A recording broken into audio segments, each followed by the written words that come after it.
It is a multi-purpose road rail over the river Podda. It is the sixth largest bridge in the world and the longest bridge in Bangladesh. It is one of the dream project of Bangladesh. It is 16.10 kilometer long and 18.10 meter wide. The construction journey was started by China Railway Major Bridge Engineering Company Limited on 7 December 2014.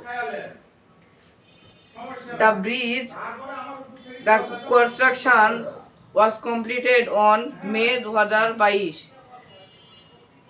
The bridge was opened on 22 June 2022 by Sheikh Hasina. It is connected southwestern part of our country with Dhaka. So we proud of the bridge. বল কর।